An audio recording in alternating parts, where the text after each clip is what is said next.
Hello everybody and welcome to today's week's snapshot, which is, of course, since we're in the 4th week of the year, 14w04, and again, some cool features in the game. So let's go through the list, which is on the Mojang site and also in the description, so if you want to check it out, I will post it there too. The first thing that we want to take a look at is that we now can get a comparator output from a new type of block or item, which is the item frame. So if we place down blocks like this and place the item frame in there, the comparator in the back of the block, we can place an item in, and this will give us an output. And I think I found a bug with the item frame. It seems like this. As well as that, you can now turn the items by 45 degrees instead of 90 degrees, so you have 8 different positions, and this looks very weird. So let me quickly grab another item like a sword maybe. The swords and pickaxes does also give just a thickness strength of 1, but you can turn them around and get an item output from there, so it's super awesome for like secret entrances where you have to punch an item out of an item frame to get into your base, because nobody would know which item it is. And yeah, so I really like this, that you now can do it. And let me quickly check if you also can get the output from the site, but no, I don't think so. So the next feature is a quite big one, and I think they just started on it, because it says lots of changes to the villager AI. Some of them now actually do stuff. And yeah, with doing stuff, they mean that the farmers, so the guys which were the farmers before, also the fishermen, and I don't know what the last one of them was, will now start harvesting fully grown crops. So I don't know if we can catch one, but we can just spawn a few in, so maybe we see one. Got a farmer there already, but he just runs away. So let's see. Let's observe. Yeah, you saw this guy punching out. Normally they are replacing the stuff too, but he just punched it out and ran away.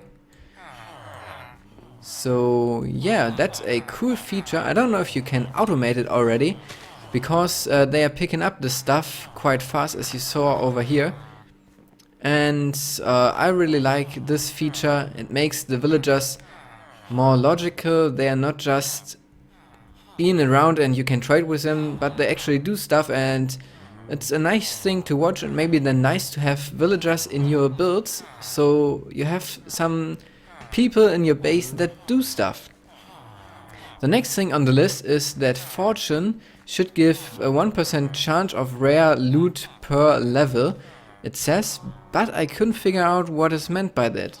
I tried to enchant a pickaxe with looting 3 and then mined a lot of diamonds first and then stone, but there were no rare drops. Maybe it's for rare drops like apples from the leaves, where you have sometimes a drop, and that fortune affects these rare drops now in some way.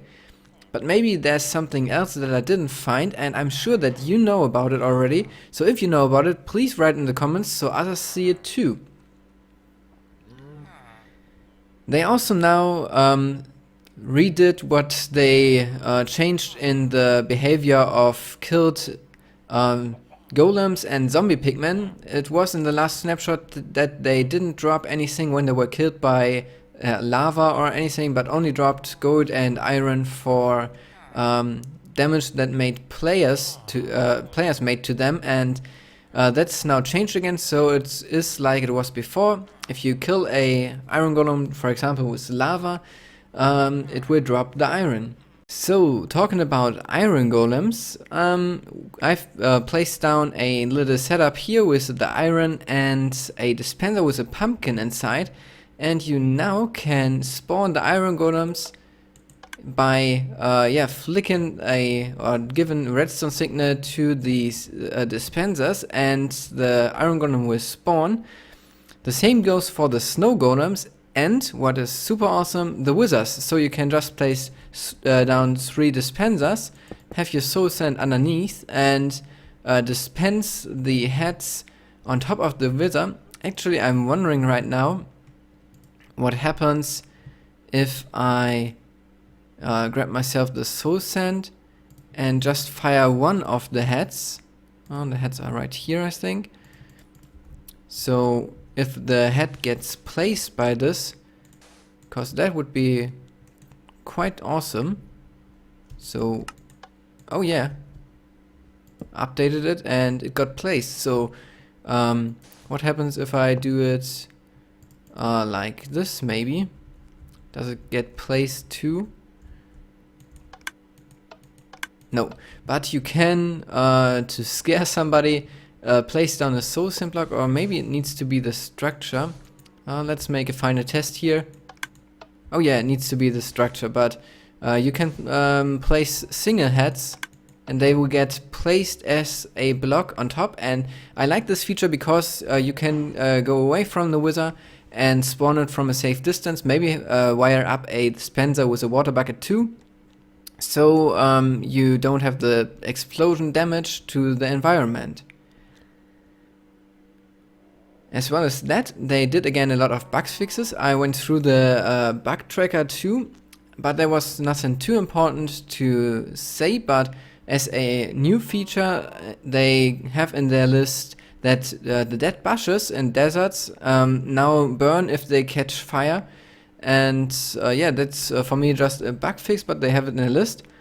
But yeah, let's just go on to the next awesome feature, which is that you can place buttons now not only on the sides of a block, like normal, like this, you can also place it on top and from underneath. So I really like that you can place them from all around now, cause I often wish there was a feature especially for the one which comes from underneath to power something on top.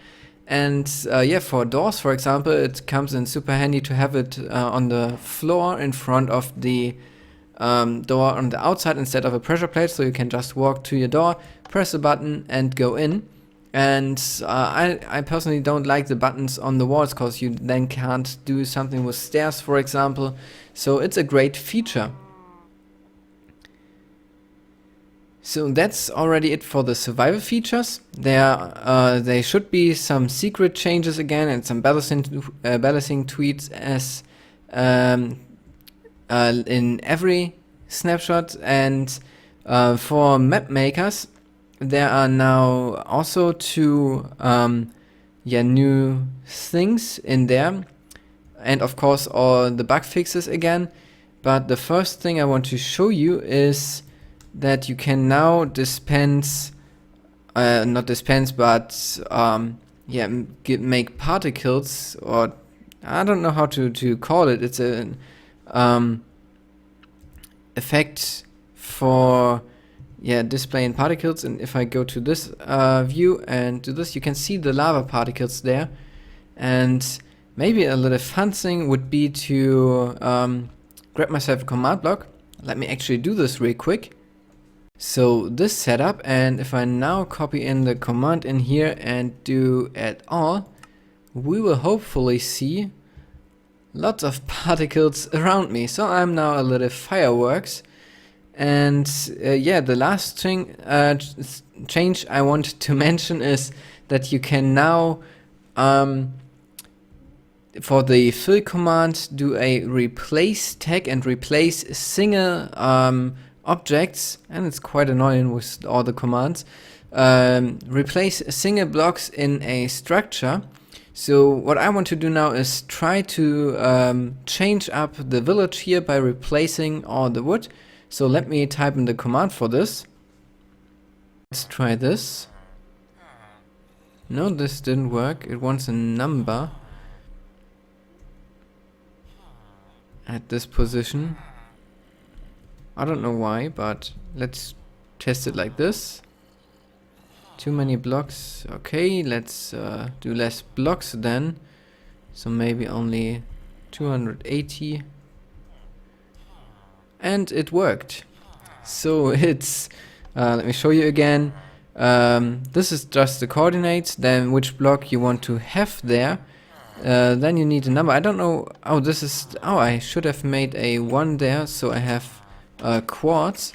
So it needs the number here to put in the replace and then planks. So with a 1, I got the chiseled, and yeah, we have nicely.